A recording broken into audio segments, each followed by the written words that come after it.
Good morning. Beautiful day in Albany. Good news today. Good news on the numbers. Good news on the facts. Today is day 108 since the coronavirus crisis started. For those of you who are counting, day 23 since the civil unrest of Mr. Floyd's, caused by Mr. Floyd's murder. So we have two different situations that are going on. We're handling both separately. There's obviously a convergence at one point. New York, we pride ourselves on being the progressive capital. Progressive capital means in action, right? Not just in words, not in rhetoric, but actually in results. I'm very excited about the New York State Police Reform and Reinvention Collaborative. What this will do is take all the concerns that are out there and have local governments sit down at the table, bring the police department in, bring the community members in, and design the police department that they want for their community. All the questions that you hear being raised, what should the police do? What are the right functions for the police? What should the budget be for the police? What should the staffing be for the police? What should the use of force policy be? Defund the police? How much is the appropriate amount for a community to spend on police? These are all questions that you have to sit down and figure out and decide together. That's why the word collaborative. Why does this have to be done? It has to be done because the relationship is frayed, right? All these protests, what does that say? It says the relationship is frayed. Well, it shouldn't be, but it is. You know, this is a relationship between the police and the community. And when one party to a relationship says the relationship isn't working, then it's not working. By definition, it's not working. When one party says it doesn't work, it doesn't work. It doesn't help to say, well, I don't know why you say the relationship isn't working. I don't know why you say there's no trust, there's no respect in the relationship. If one party to the relationship says it doesn't work, then it doesn't work. That's life. The relationship between the police and the community isn't working. Why? Because the community says it isn't working. A lot of the police say it's not working. But it is about respect, and it is about trust, and that has to be restored. And it's not going to be restored until everyone comes to the table and decides a way forward. There is no one-size-fits-all. I'm not going to tell local police departments across the state we have 500. I'm not going to tell 500 local communities what they should do. But they should do whatever they need to do to restore that relationship and have a police department that the community supports. Otherwise, it's not going to work. That is the real work of reform, right? Protest, we're unhappy, I'm articulating it, I'm expressing it. Second step is action, is change, and addressing those concerns. And that has to be done. We set a deadline for it in New York. It has to be done by April 1. So there are 289 days and counting for communities to go through that process. Reverend Sharpton talked about demonstration, legislation, reconciliation. Demonstration, legislation is making the change, and then reconciliation. We have 289 days to do the legislation on a local level, and once you have the legislation and you have a relationship that works for both parties, then you can have reconciliation. But this has to be done, and it has to be done community by community. And this is the hard work of leadership in government. Put everyone at the table, figure it out. On the reopening, New York's path forward is dictated by the facts. We said that from day one. There's no political theory here. We're dealing with the virus. The virus doesn't understand Democratic politics, Republican politics. It's a virus. It's a public health issue. It deals with facts, and that's what we've been using to decide what we do from day to day. The facts in New York are very, very good, and I am so proud of what the people in this state have done. At this point, with the phased reopenings, we look at the testing on a daily basis because we're making decisions on a daily basis. And you see the past 5 days. New York City was 1.2 yesterday. When we started opening New York City, 1.5, 1.7, 1.4, 1.3, 1.2. So the number hasn't gone up. If anything, it's relatively constant. You're going to see those little ups and downs. That's basically true all across the board. You see little fluctuations, but nothing concerning. We have the lowest number of hospitalizations since we started. Amen. And we have the lowest number of deaths since we started. Once again, same numbers yesterday, but on the 3-day average, we are at a new low. And you want to talk about congratulations and something to celebrate. That is something to celebrate. And we're basically at a number that is so low that it may even be statistically questionable, because when you get down to 24, you're talking about literally how doctors decide a cause of death in some situations that may have multiple reasons behind it. So we went up the mountain, we came down the mountain. That is the configuration of the mountain that we climbed together, the highest mountain. And we did it with a smart reopening. We have done over 3 million tests now in the state of New York. More tests than any other state, more tests than any country per capita. We do 2 types of tests. We do diagnostic tests, which are you positive or negative today? And we do antibody tests, which are, have you had the virus at any point? We just did another sample on antibody tests, 12,000 test sample, which is a very large sample, right, all across the state, to find out where we've been. 12,000 starting 5/1 to 6/13. So about 6 weeks, we did 12,000 samples to see where we are today versus where we were 6 weeks ago. Overall, the number in the state has gone up about a point. Positive, last time we did the survey was 12.3 statewide. It's now 13.4. So statewide, we've gone up a point.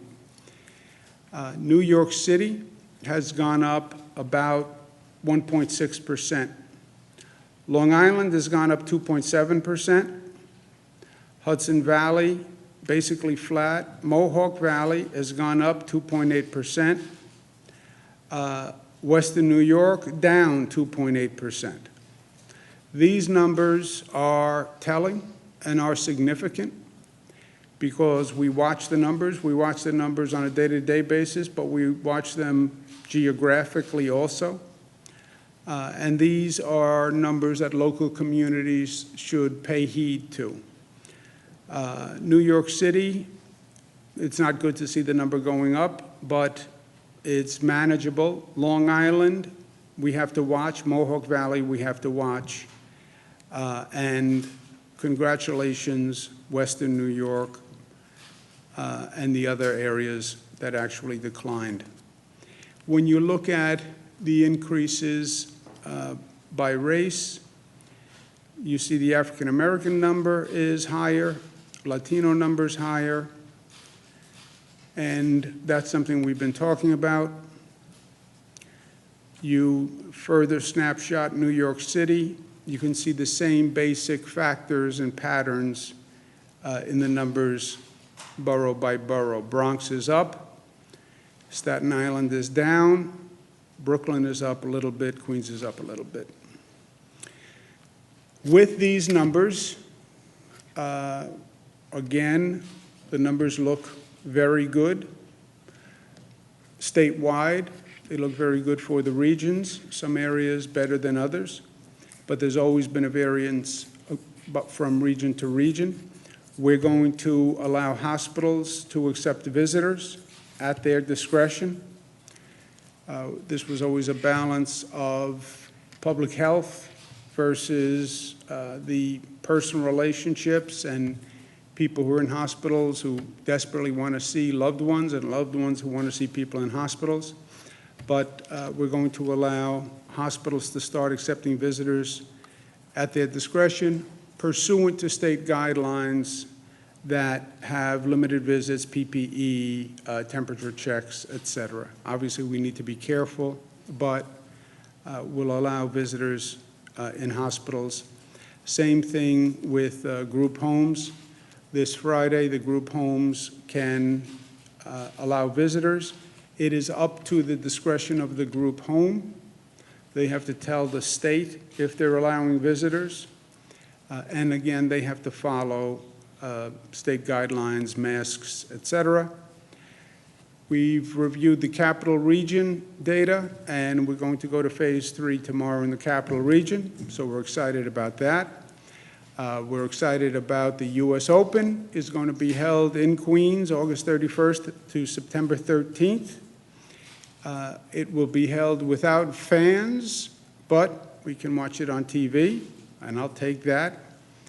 The tennis authority is going to be taking extraordinary precautions, but that's going to occur in Queens. Again, it will be televised, but no fans there. There were two theories on the reopening when we started, and they were just theories, and nobody knew. One theory was we should reopen immediately. This was all overstated. There was nothing to worry about. Just reopen and reopen now. That was a theory. And there were political overtones to the theory, right? And there was a second theory which said you can't reopen right away. You'll increase the spread of the virus. You should phase the reopening, and you should follow the data and the facts on the spread of the virus on reopening. Those were two very different theories. And we had political debates about those two theories. And we had competing demonstrations right here in front of the Capitol. And there'd be one group that said reopen, and you guys would ask questions. Well, they say reopen. Why don't you reopen? Don't you think they're right? And the next day, the other group would come. Don't reopen immediately. Have a phased reopening. And then you'd say, well, why don't you do a phased reopening? Aren't they right? But they were two very different theories. And different states did different things, and different elected officials took different postures and argued two different postures. I said, I think the phased reopening makes more sense. That was my position. And I said it wasn't a political theory. It was a science-based theory because we're dealing with a virus. But we had a political debate. Nobody knew who was right. Nobody knew who was wrong. Well, now you know. Why? Because you tested the theory. You went into a laboratory and you tested it. And some places opened with very little control. And some places opened on a phased reopening that was driven by the data, right? So now we actually know what happened. Now we don't have to say, well, maybe, maybe, maybe. Now you can just look at the numbers. And the numbers say, the results say, that it has been better for public health and better for the economy when you have a phased reopening and you follow the metrics. As we sit here today, 21 states are seeing an increase. As we sit here. Why? They reopened quickly. They did not have the same phases. They did not have the same controls. They're seeing the number of cases go up. That is a fact. It is a fact. What then happens is there are articles about the virus is increasing, the cases are increasing, that destabilizes the market. And then the market actually responds in the negative. And that actually hurts the economy, right? From a public health point of view, the number of projected deaths because of these reopenings and the spike in the virus have increased dramatically. The projections by these scientific groups, they change the projections based on the spread of the virus. So ask yourself, how much have the projections changed since they have the data on the virus spreading? IHME, which is the Washington-based model, Gates-funded model, which is the model that the White House apparently follows, deaths by August. In April 17th, they projected 60,000. April 29th, 72,000. June 15th, they project 149,000. That's roughly 90,000 more deaths. 90,000 more deaths. Why? Because the spread of the virus has increased. That's the public health consequence. Why did their projection go from 60 to 149,000? Because the spread of the virus increased. Those are not Democratic numbers. Those are not Republican numbers. Those are just numbers, my friends. And we're not talking about 1,000 deaths. We're not talking about 2,000 deaths. We're talking about tens of thousands of deaths by that projection. Last week, they projected 169,000 deaths by October. Last week. This week, 201,000 deaths. In 1 week, they went up 30,000 deaths. In 1 week. Based on what? Based on the increase in the virus's transmission. That's why the phased reopening was always smarter. And New York State, from a website that is run by the founders of Instagram, they study the rate of transmission of the virus. We had the highest rate of transmission. Today, New York State has the lowest rate of transmission of any state. These are not theories anymore. These are just undeniable facts. You tested the theory. You now have results. Anyone can say anything. I can sit here and say, I have blonde hair, blue eyes, and a tiny button nose. I can say that. But then I run into a problem, which are the obvious facts that defy what I'm saying. Well, he said he has blonde hair, blue eyes, and a tiny little button nose. Yes, except I'm looking at him and he doesn't. Well, I know, but the governor said he had blonde hair, blue eyes, and a tiny button nose.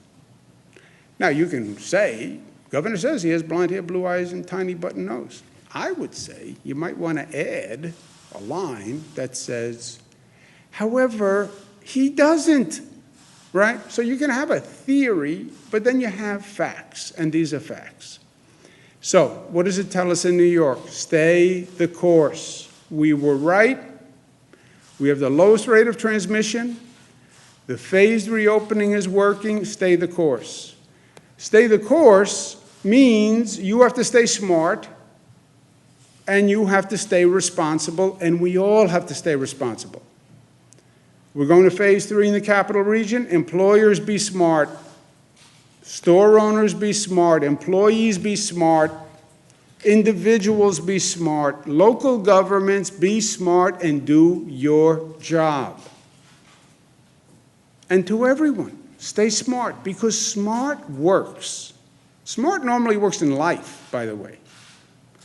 But smart works as a collective, and smart works for society, and smart works for New York. Wear a mask, and be New York tough, smart, united, disciplined, and most of all, loving. Governor, how can people be sure that the information that they share with contact tracing is going to be protected? There's privacy concerns, as well as some people who are worried that their information is going to be shared with ICE or law enforcement. How can people know that it's going to be protected? There is certain information that is not protected, and they're told that when they fill it out. So basic demographic data is not protected, because we want to know the information I give you here is based on the tests. So that data, by definition, is not protected. You're a woman, your ethnicity, where you live, your zip code, that is not protected. But the other items that are under healthcare privacy are fully protected. There's no information being shared with any federal immigration agency or anything like that. Governor, as regions open in the phases, we're getting questions. You said Capital Region is on set to go to phase 3 this week. In terms of events, like the State Fair in Syracuse, in terms of the track in Saratoga Springs, since we are seeing this progress, a lower infection rate, are you any closer on determining whether these large-scale events can happen? That's question 1. And question 2 is, you announced today that visitations will resume in hospitals and in group homes. After talking to a lot of families this week, I know you heard a lot of the stories that were coming out of these places. You have said multiple times that we could fall back. Like if people aren't following the rules, we could fall back. It's been brought to the public's attention that in these group homes and in the hospitals over this period of time where people couldn't visit, people in the hospitals and in the group homes, they basically didn't have an advocate by not having their family come visit. So we know that some nursing homes across the state, on a regular basis without COVID, they have issues with not caring for the people in these homes. So if we are to fall back and say there's a spike somewhere, will you remove visitation again in the future? And are these conversations that you're having? I mean, it's a pretty good argument. Somebody should be able to have an advocate if they're in the hospital. They should be able to have somebody checking in on them. And I know I just gave you 2 questions that have a lot for you to think about, but people want to know about these large-scale events, and they want to know about this visitation, because these are 2 really big topics. Yeah, but they know everything already.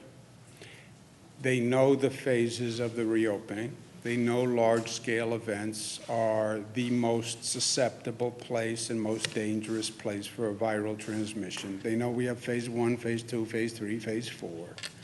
They know that the phases measure the essential nature of the business and the risk of the business. So they know the large gatherings are in phase 4. They know that because it's on every website, every conversation we've had. And if people are not smart and are reckless and are not disciplined, yes, the virus will go up. That's what will happen. That's what we're seeing in those other states. And that's why I work every day to make sure people don't get reckless and undisciplined, and we don't see the virus spike, and we don't go back to where we were. Maria? Doctors are seeing COVID patients testing positive for symptoms, then maybe testing negative, and then having symptoms again in some cases, or maybe testing positive again. And there are also reports of people who are sick with COVID maybe for months, maybe not requiring hospitalization, but seeing symptoms for a long period of time. I guess for the health commissioner, what is New York seeing and learning about these issues? And for the governor, how is the state going to protect elderly or immunocompromised workers who are afraid to go back to work because of the risk and what we don't know? We're hearing these individuals ask for protections in New York state law like other states are doing.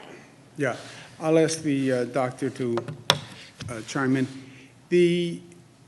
You're right, basically, on both. We don't know a lot about this COVID virus, and the facts keep changing the more we learn.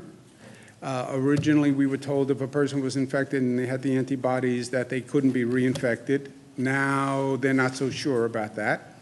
And now they think maybe you can be reinfected, even though you were infected once. We were told that once you were infected and you had the antibodies, that was basically it. Now we're seeing cases, especially in children, where they got infected, they had the antibodies, and then they had a response after the fact, an inflammatory response. That's the Kawasaki-like syndrome that we're studying. So yes, the facts change the more they learn. And that's why this is nothing to play with, this COVID virus. You know, the people who say it's not a big deal unless you're a senior citizen, don't worry about it. Yeah, that's what they said. And now we have children who have an inflammatory response problem. So I urge everyone caution. There's a lot that we don't know. I would wager that in the coming months we're going to find other reactions to people who had this virus that they don't yet diagnose and don't yet understand. Dr. Zucker? Sure.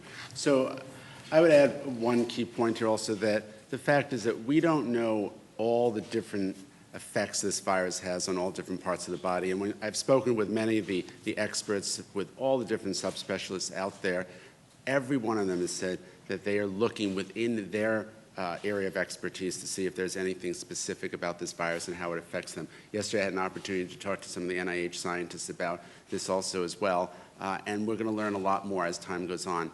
We have a lot of patients who have had this. There are many studies going on nationally and internationally to try to get a better understanding. When the end of the year comes, next year comes, we'll have a better understanding of the overall aspect of this coronavirus. Are you supporting, do you think that there should be protections for elderly workers? Can I just answer this question? Yeah, go ahead. If she's got a follow-up, she can go. Well, I just wanted just an answer on the question. I just didn't get one. I was just wondering if you think that elderly or immunocompromised workers should have protections in state law if they're afraid of going back to work. Some other states are passing protections. So I think that we are looking at the issues when it comes to the vulnerable population, whether they're an individual who is elderly, whether it's somebody who has HIV, other immunocompromised conditions, someone's on chemotherapy, and we have taken efforts across society on all of these issues with other challenges that we've had in the past when it comes to individuals with diseases. So I think that we always are concerned about the protections for any individual with this. You mentioned visitation in hospitals, you mentioned visitation in group homes. Is it safe to assume that nursing homes are not included in this, that you're going to... They're not included in this, no. And why not?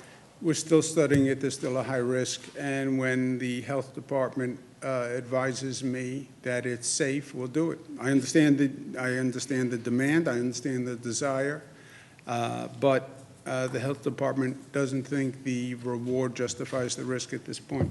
Is that right? We are studying that right now. At what point do you anticipate having some sort of conclusion? So what we are doing at this point is we know we had a pilot program for the hospitals. We're taking all the information that we gained from the hospital pilot program, and we are looking at how that would apply to other populations, other groups, nursing homes, as well as other facilities. Is it possible to have a pilot program for nursing homes at some point? But we're looking at all the different options. Dan? Sorry, just a question for Dr. Zucker or you, Governor, if you want to answer it. Do you have an update on your investigation into nursing homes with the AG's office? Have you found anything in particular that you can report as a county? We're working with the AG's office on this. We've had an incredible number of inspections into all of the nursing homes, in the hundreds. Whenever there's an issue, we raise this, we go in there, we do whatever is necessary, and take all to the fullest extent of the law, do what we have to do to make sure the individuals in those nursing homes are safe and they have a Bernadette, excuse me one second. Excuse Do you me. think it's right for people not to be able to have an advocate to go check on them in the nursing home? I think everybody should have an advocate. Bernadette? So you think visitation should be allowed then in nursing homes? Because I don't that's think they basically- should have an advocate that could kill them or someone else. I wouldn't Well, call that an advocate. What if they wear Go ahead. PPE and a I'm sorry. mask? Bernadette had a question. Go ahead. Well, like, if you can answer that if you want. Go ahead. Okay. So, should children in New York City be allowed to play in playgrounds? There's been multiple videos of councilmen, state elected officials who have been cutting bolts and allowing kids to play, and these elected officials are saying there's some sort of hypocrisy going on here because if people are allowed to congregate in large settings like the protests that we've seen and also on beaches, why shouldn't kids be allowed to play? And Mayor de Blasio, do you think that he should open up these city parks, and do you support that? Yeah, playgrounds are a decision that would vary across the state. Different regions are in different situations. What works in Albany, what works in Buffalo may not work in New York City. So on playgrounds, we said it's up to the local governments, and they have to figure it out. If you have a dispute among local officials in New York City, they should sit down and figure it out. But it's up to the local government. What do you think about that, though? Because again, there's been people on beaches, people are congregating in protests, but why not parks? Could they be sanitized? You guys have sanitized the MTA. Yeah, I understand the point, and that is the question for the local governments. I'm not going to sit here and second-guess a local government. You know, some decisions we make statewide, if it's going to be particular to a locality, and the facts have to be judged by that locality or in that locality, then I leave it to the local government. Would you let your kids play in a park? Now, I'm not going to second-guess a local But government. would you let your kids play in a park right now? As The, opposed to going my to kids, a protest? my kids are older, they do what they want to do. I wish I had that kind of control over my kids. When it comes to the phased reopening, early on, you said that the 2-week increments that were laid out weren't necessarily set in stone. They could be shortened based on the data. Capital Region elected officials, a lot of Democrats and Republicans are now saying, why has that not happened? Because we've been a few days behind the first wave of people. They felt that Friday of last week we could have hit phase 3. And in addition to that, they're now saying that the indoor portions of malls with certain regulations, there are blueprints that they say would be safe to reopen because so many people are employed by them. Based on the data, if you're familiar with the Capital Region data, is the general consensus, the bipartisan consensus correct that we should be further along in this area than we are? Yeah. First, on politicians saying they review the public health data and this is what they think, here's my advice to politicians. Stay with what you're qualified to do, and don't do what you're not qualified to do. I don't review the health data myself. I mean, I review it, but I'm not a doctor. I'm not a public health official. I'm not an epidemiologist. I don't study infectious diseases. I don't study global pandemics.